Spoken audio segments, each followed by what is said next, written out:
Thank you. So we're gonna go ahead and get started here.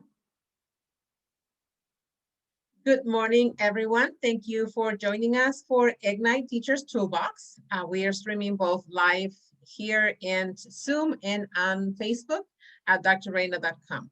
So Ignite's purpose is to engage in children today for better minds tomorrow. And that's our mission. So part of the mission for Ignite is, and I have a question here for everybody who is listening, if you can reflect within you, why do you think you lost your passion?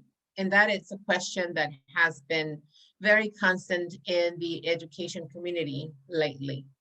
So why is it important for Ignite that teachers ignite their passion? It is important because if we think back, all the teachers that we remember are those teachers that are passionate about the subject that they're teaching. They're passionate about coming to school and passionate about doing what's important to them. Gisela, would you like to share with us why do you think that it's important for a teacher to have its passion ignited? Oh, absolutely, because I think passion is contagious, and the more passionate we are about teaching and working with students, our students feel it, and they get that feeling. They're passionate to learn and to work with us. And with the situation we're currently in with COVID-19 and distance learning, it's more important than ever to make sure we're communicating that passion, that excitement, and for lack of a better word, to have the fire under their bellies lighted so that they're excited to learn and participate in school. Yes, I totally agree.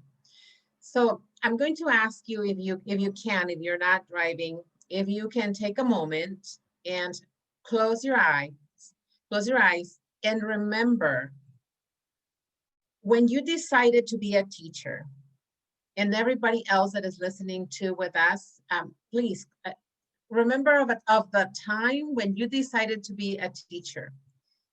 If you remember that, think of where were you, what were you doing, and who was there with you. Would you like to share, Gisela? Do you remember when you made that decision and how were you feeling at that time? You know, I think my story was a little different because I didn't plan on being a teacher. I actually found the opportunity to teach by complete accident. But I remember I was young, fresh out of college, and the minute I walked into the classroom, even though I thought it was just going to be a temporary sub, being a substitute teacher, working with those kids, feeling their energy was contagious. And the more they learned, the more I felt motivated to teach. So it was wonderful. I was really in the classroom, walked in thinking it was going to be something I would do in the meantime while I found out what I really wanted to do. And here I am 24, 25 years later, still in this wonderful profession. Wonderful profession. And so what were people saying? Because we learned that people don't go into teaching because you're planning to get rich. You don't go into teaching because it's the most prestigious career or to make a name for yourself. What were people telling you when you said, I am going to be a teacher? Were they encouraging you or what were they saying? A little different. You know, I shouldn't say that. My parents really thought that a career was just in the meantime. I could be a doctor, a lawyer, an architect. This was por mientras. And then I discovered when I was a first grade teacher, I would tell people, oh, I'm a teacher. And I would get, oh, how cute. And I would think to myself, you don't tell a doctor how cute when he's a pediatrician. You don't tell an attorney how cute. And different reactions and different positions I would get when I went to middle school or elementary, different reactions. So every time I got something different, or very rarely did I get thank you or, you know, your patience, but different reactions. People, depending where I was at, I would get different reactions from different people. Right. And that's exactly, I thank you so much for sharing that, because you're right. When you say, I'm a doctor, they say, wow, oh, you're a pediatrician, oh, you're making a difference in the world. And in my opinion, teachers are the ones that make the biggest impact in our humanity, in our kids. You're molding minds. You are educating our kids for tomorrow. And so yes, I totally agree. Sometimes you say, I am a high school teacher, and they say, I'm so sorry for you, you know, instead of saying, thank you for putting up with my child. Yes, yes, absolutely. Yes, thank you so much. And so then it's like, this is the other question that I always ask. Why do you make the decision to become a teacher? And thank you, Gisela, for sharing that your experience. And so then for whoever else that's on the line and it's watching this replay, share in the chat box if you can why you decided to be a teacher. You've already heard a little bit of an example of what we shared. And because all of our journeys are different, we all have different journeys in our life, and we come to a profession by different means. I came into the administration position in the education system also by accident. I didn't intend it to be here. When I became an accountant, I never thought that I would be working for an education agency, and that I would be working with the school district, and that I would be working with teachers. But it just came. So I appreciate all your comments. I appreciate all the time that you're taking to share. I really appreciate it. So now I am going to ask you to look at the camera or say it with your most positive voice. I am the best teacher this school has. Can you say that to me, Gisela? I am the best teacher this school has. Yes, thank you. Thank you so much. So I'm going to tell you all a story, and all of you, thank you so much for affirming that you are the best teacher this school has. Once upon a time, there was a brand new teacher, and this new teacher had her or his heart filled with emotions because it was going to be the very first day of school. And if you remember, how do you feel the very first day that you became a teacher, that you enter into a classroom, that you walked in there and you say, this is my home. This is what I want to be. This is the feeling that I want to get every day from my career. So the first time that a student connected with you, the first time that you saw the spark in their eyes, and the student called you teacher, right? If you can share with me in the chat box, and if you don't mind, Gisela, if you want to share, how did that feel? You already shared a little bit, but if you want to add a little bit more, how did that make you feel the very first time? You know, it felt really good, to be honest with you, and it gave me self-purpose in my career. It motivated me. If I could spark that on one student, I could spark it in others. And I think it's reciprocal, because the more sparkles I saw, the better teacher I wanted to be, because it really felt great to be able to do that. Yes, definitely. Thank you. Thank you so much for sharing. Thank you, all the ones that are putting your comments in here. I can't read all of the Facebook comments going on, but we will all get to it, and we all will learn from all of our experiences. So thank you so much for sharing. Okay, so now I'm telling all of you who are watching and listening, you are the best teacher this school has, and this country has, because you are there. You're igniting the passion for everyone. So thank you so much for sharing this little piece with me. So now we're gonna go on and share with you how to enhance your message and improve your understanding with the proper use of visual aids and the techniques that Ignite has come up with from other teachers. And all of our meetings and all of our research, we have come up with different things and how to make our classrooms compelling and productive. So the reason why Ignite came with these techniques is to help teachers with student engagement. And in education, student engagement refers to the degree of attention, curiosity, interest, optimism, and passion that students show when they are learning or being taught by you, the teacher. And so there are 5 levels of engagement, and I'm not gonna go over them because you guys know, all of you teachers, all of the educators that have come to this, that you already know. Then that's why you're here, because you are passionate about being able to pass on your message. When you teach, you want the teachers to get what you're teaching. And like Gisela was saying, we are the more we see that spark, the more that we want to be better teachers. So, but the question is, how do we increase student engagement? And so here in Zoom, I know that my Facebook peeps might not be able to see it, but here in Zoom, we have a student that it's set up. It has a desk, computer, folders, pencils, designated area. It seems quiet. And still we see that this student is not being engaged. This is our model student. We see the teacher on the other side. And these are some pictures that somebody shared with me to share with you. And our students are right there, and you see it in the little faces. They're all confused. Some have their hands on their head, some have their hands on their cheeks. They're not being engaged. They probably have no idea, and some have completely blocked the camera, which is completely normal. So this is one of our presentations with all of our teachers, and this is how everybody should be. Everybody should be engaged, sharing, and being there with you, right? So how does a teacher prepare his or her classroom for learning? That is the question. I am here to tell you that communication as we know it has evolved. Communication now has become a communication 2.0. And so we have prepared 3 different techniques to help you engage your students. One is breathing, moving, and the use of visual aids. So the first one is to have breathing exercises with our students. I think I lost mine here. Okay. So we're gonna do, let's see if I lost mine.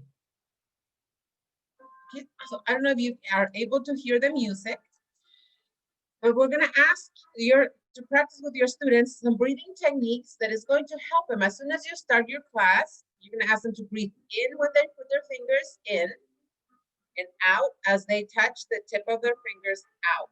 And if you can't participate, try to do the breathing with me. We're only gonna do a couple.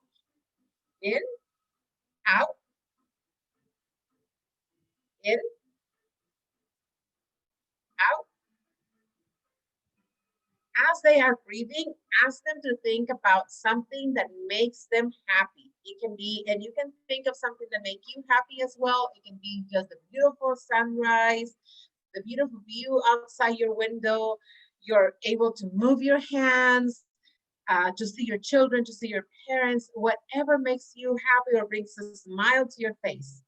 As they're thinking of that thing that makes them happy, you're gonna tell them what's the outcome for the day. Our outcome for today is that we're gonna learn 3 techniques: breathing, movement, and the use of visual aids to engage our children across the screen. In your case, when you're giving directions to your kids, you can say, today we're gonna learn about addition. At the end of this day, you'll be able to add and subtract with no problem. Okay, and so thank you so much for participating in the breathing. I was going to stay there for longer.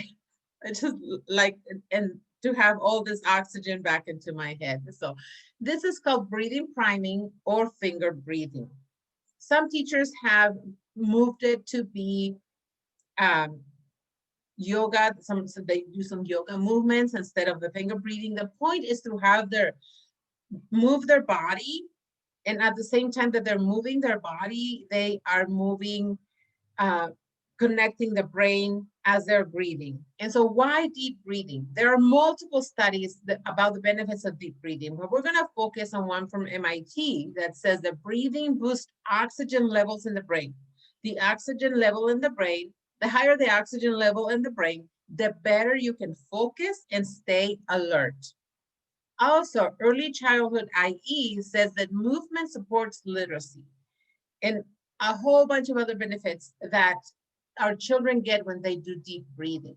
When we have our children in our classroom, they have a controlled environment. They're able to teach. But when they are at their homes, sometimes they don't have that.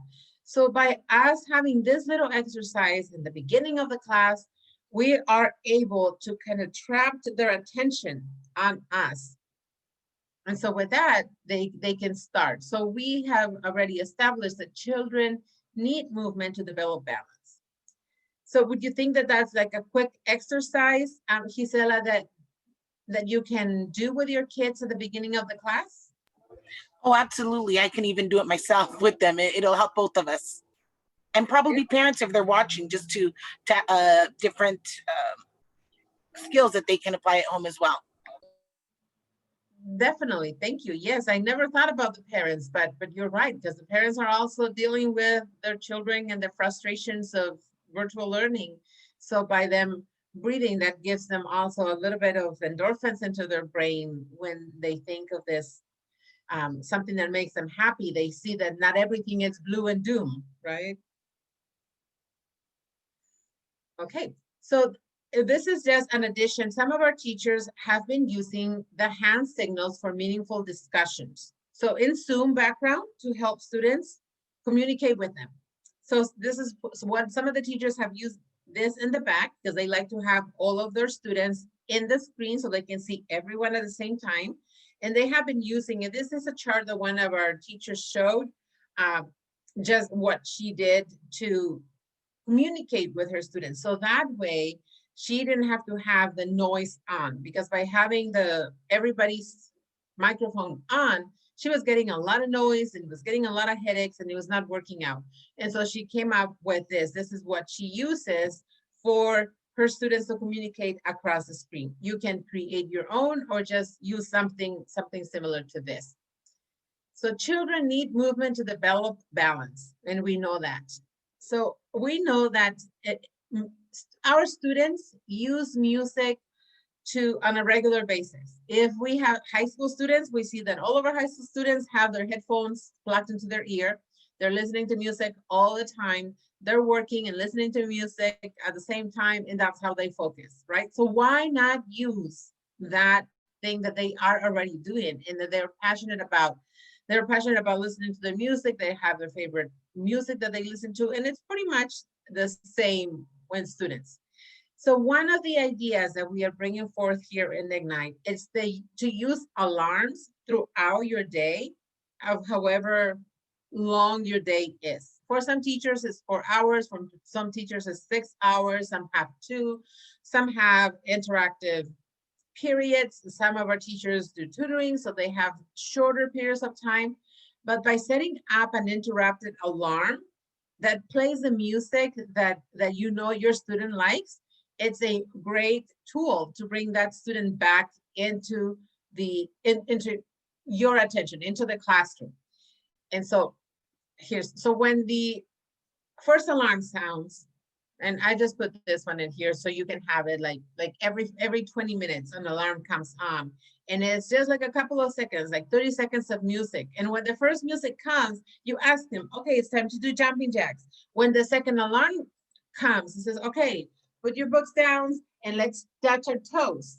And so then they touch their toes, or okay, this is another one, let's move around, create space. This is actually also really good if you are in a physical classroom, because when you are asking them to stretch their hands and move, if they are touching a student, that means that they're too close to each other. So this is also a really good thing to do if you are in the classroom. Or the other one is like run in place. You know, that's gonna make them breathe some more oxygen into the brain.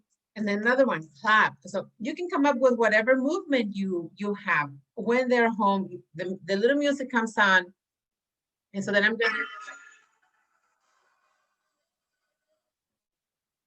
and so then that's, you know, that is the point. The point is that you have the music. So this is a screenshot from one of my groups as they are doing, as we were doing the interrupt breaks. And so in our interrupt breaks here, we see that one of our person over here has an emoji that is presenting. Some other people have 3 more people join them. We see right here is the parent is sitting down, is like just like really upset, but the student in the back, it's moving, it's dancing. And that is the opportunity for them to turn on their camera, especially our higher grades don't want to be seen. But you know, when they want to show off their moves, when they want to show off that they're doing something, they will turn the camera on. And so then that's your opportunity to have them show their camera.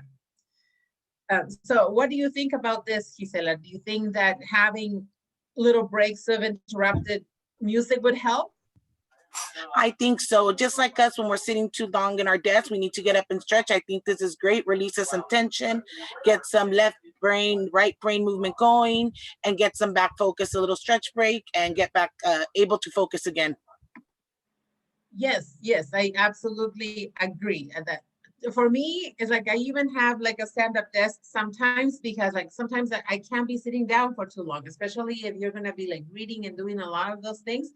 And this is not new. This is not new, because all of our teachers throughout, all the time that I work with teachers, they always are looking for how to have their students moving. In this particular classroom, in the past, they have asked for stand-up desk. Why did you ask for stand-up desk? It's because you want your students moving. You want their blood going. So you've always required students to move when they ask a question or when they answer a question. You've asked them, write the answer on the whiteboard and show it. Come to the front. When you're done, bring your work to the front. Not because you can't go and get it, because you want your students to be moving. And so with that in mind, it's how we came up with to have this ideas of movement, incorporating music that they like so that they can participate. And that is a perfect opportunity to provide feedback to our students. Our students love feedback from the teacher. I don't know if you have experienced this, Gisela, or how, when you give a student feedback, what is the response that you get from them? It really depends, because with distance learning, it's very hard for them to respond. Like you said, they turn off the camera. With everybody on, somebody else will answer. So it's very difficult with distance learning. But in the classroom, obviously, when we give them feedback, when it's positive with smiles and whatnot, they want to please you, they want to do better. But with distance learning, that's been the challenging of them to respond and participate. Because of the cameras being off, there's that barrier between us and them working, connecting. So that's been one of the challenges I think we as teachers have faced this with this distance learning. Yes, I definitely agree. So we're gonna move on to visual aids has now evolved, like we said, communication 2.0. Now we have to ask the question, show the written question, ask the question again. Okay, so that's kind of like have evolved in a little bit. In the beginning, when Ignite first started to share ideas with the teachers, we came up with a lot of different ways to create emojis. So we created emojis, we printed them out, we send them to the students, and we encountered another problem. Not all of our students have the ability to print. They don't have a printer. Their parents can come and pick up their stuff so that they wouldn't have the emojis. They have siblings, they destroy their emojis. So the response was no good. So we came out with something totally different. Whenever teachers came out with the idea and say, okay, we're not going to use emojis. We're going to go and ask our students to go and find something red and something green. And so then, why red and green, you say? Okay, because when you have your students, you can ask questions. You can have everybody on your screen, all your 30 or how many students you have in your screen. And when you ask a question, you can ask a question and say, is this true? Yes, they lift up their green thing that they find. If they say it's false, they can raise the red thing that they find. And it doesn't matter what it is. They can come and say, okay, red, I have this little thingy that is red. It's like my sticky notes is red. And then they said, okay, green. Oh, I have another pen that is green. I can use this. And that's easier on the eyes for you when you're asking a question. So if you ask, today is Friday, and you go like, today is not Friday, right? So then you're able to see it right away, rather than to be reading on the side who said yes, who said no, who is this, who didn't answer. Like you say, they don't have their cameras on. For this, they're gonna want to have their cameras on. They need to have their cameras on because they need to answer with the thing that they have in their hand. And most likely, they will want to share what they have found, because you'll say, oh, how creative. You found a chopstick that has green. And they all want that positive feedback from the teacher. Even if it has nothing to do with what they're learning, they'll be just like super excited that you are acknowledging that they were extremely creative, that they had found something that it's the color. So for now, I only found this two, but they're gonna be thinking about how to find something red or something green to come and share in their class. So you will be in their minds even after the class is over, because they'll want to share with you whatever it is that they have. And if you are able to create emojis for them, then you can always like create them and send them to them so that they can use them in the class. And so this one is a red, this one is a red, so they can use this as a no, and this one is a yes, right? You can always use the traditional thumb up, thumb down, but that's a little bit more difficult to see in the screen as it is to find something red or something green. So what do you think about that, Gisela? About finding something red or something green with to use as a response for tests or anything like that? No, I think it's a great idea. It's something fun. It makes it a little bit different. You can see how creative the kids are, and I'm sure we'll share a good laugh with some of the things some of the kids come up with, and we'll say, "Why didn't I think of that?" So I think it's a wonderful idea. Yes, as long as they don't bring anything appropriate, but we can always say, find something else, please. That's true. Yes, and so and in going into our higher grades, we encounter that a lot of our higher grades are losing the social connection. As we know, middle school and high school students go to school to socialize. That's where they talk to people. That's where they interact with others. They have their own groups of people. If they're choir, they talk to their choir, sports, the intellectuals. So in order for us to create this new process, they have come up with the idea of having Zoom backgrounds. And by having a Zoom background, the student now is able to hide what's in their homes. A lot of times we found out that they don't want to show their face because they don't want to show you their messy room, their house, their siblings fighting in the back.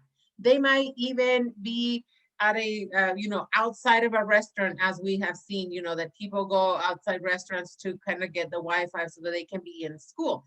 By them having a virtual background with a color that you assign to them, they will be more likely to show their face, and you will have them there. At the same time, the social connection will be, for example, here we have Ariane, Kelly, Carlos, and this other person right here that I cut out the name. They are all blue teal. They're part of this group. And so when you're telling them, okay, guys, you're gonna work together, you get the break rooms, and you assign them together, they get to know each other, they have their connection. So then from there, you are establishing that connection. And when they go back to the physical classroom, maybe Ariana and Carlos would have never met. They would have never met in the social, in the regular school classroom. But now, because you have created these groups, you have made connections. And so that's something good that can come out of this virtual learning. We have to make the best that we can with what we have. And if we are able to enhance their connections and their social life, in my opinion, it's something good that can come out of this virtual learning, because they will say, how did you meet? Oh, I met, through virtual learning. We were in the same class here and there. If you ask them right now, when they don't have anything that connect them, they see each other in there, or you may only see the name. You will never see their faces. So that's one of the things that have been very successful. And this is just an idea of how one of the teachers put it in. She just used the same color and move it in different ways in a rhythm, by name, by grade, or for whatever it's like they created it. So there's many different ways. Like I said, this is not, Ignite is not trying to say we are solving the situation, but we want to be part of the solution. We want to be a part and share everything that is working out from some teachers, and it might work for the rest of us. So would you like to share, Gisela, if you think that using this virtual backgrounds in the back would help us bring our students back and turn on their cameras? I think that's a really good idea, and I hadn't thought about that. And you're right. We talk about the kids having the cameras off, and I think something as simple as that will have them more engaged, and you could get more creative as you get more comfortable with different backgrounds. So thank you for sharing that. I think that's a great idea. Yes, you're welcome. And also one of the teachers had them create their own background. I am not that techie, I'm not that technology, but they have some students that are really good at creating backgrounds, and they created their own mascot, they created their own name, like Team Refrigerator or Team A or Team Mountain or whatever team they wanted to become. And so, and for our teacher that shared this idea with us, like right here we see this were like the Centurions. I think that's the name, that's their school. And so they use that logo and that color for them to be that. And so then that way they are no longer ashamed of sharing their homes, or sharing, especially if they have like a whole bunch of siblings that are jumping all over the place, or we don't know their situations. We just want to make sure that they turn on their camera and that they share with us what they're doing. Okay, so we're at the end of Ignite, our short presentation here. This is just the beginning. I know that more strategies can be developed beyond what has been presented here. Our teachers are so intelligent. They are so, Gisela and all of our teachers that have joined us. You have received so much professional development. You've taught for so many years. You have this big toolbox of ideas. And I think that by you sharing and by all of our teachers sharing these ideas, we can come out even stronger from this virtual learning. And even if that one little piece, as easy as creating a virtual background, can turn on the camera and the student can know that it's not alone. There's more people. And then he can develop that connection. Okay, I'm part of this blue team and this is my team. I'm not alone here fighting the virus and fighting the restrictions and fighting being in virtual learning, not having graduation, not participating in everything that traditionally we do, can help all of our teachers here. Ignite has created a Facebook group where you can come to collaborate and innovate. And in my opinion, this Facebook group is priceless because I get so much passion and so much love that is shared with all of our teachers. I invite you to please join in. And this Facebook group was created with the intention to connect with teachers in the community. In this group, we receive feedback, support, and guidance, and we all work together to help each other. Okay, so I encourage you to please share your voice. Our teachers, our parents, our students want to hear from you. So please share this story with us. And so what's next with Ignite? In our interviews with our different teachers, we have discovered that there is a lot of technology literacy. There's a need for technology literacy with our kids. Some of our kids literally do not know what's an inbox, what's an upload, what's a download, and they need information about that. So Ignite is working on creating a course that is going to make it super easy to teach all these basics to our students. We think that because they have a cell phone in their hand all the time, and they have a laptop, and they have all the technology, they know how to use it for education, but they do not. And that's a shocking surprise. That was a shocking surprise to me when even my own son had some technology literacy and all the help that he needed just to get the class going. And they are not going to be brave enough, I think, to acknowledge that they are not learning and they do not know. I don't know if you want to share, Gisela, if you have seen any of this technology literacy in your groups. Sorry, I couldn't unmute. No, of course, I've seen technology issues with students, but also with teachers as well. Sometimes we face some challenges too. And just as we expect patience from the students and our parents, we need to give it to them too. And maybe some digital literacy classes, or we can teach things like what you said, some of those basics, inboxes, outboxes, how to highlight text, how to scroll, and even how to share some of those documents, because it's an ongoing thing and things continuously change with the resources they give us. Yes, I totally agree. And that has been definitely a challenge. And so that's what Ignite, that's our next course that we're gonna be doing. We're gonna be launching some technology literacy courses that are like super simple, super easy. It's not gonna take a lot of time. Something that they can easily go and find and see, so that we can ensure the success for our students.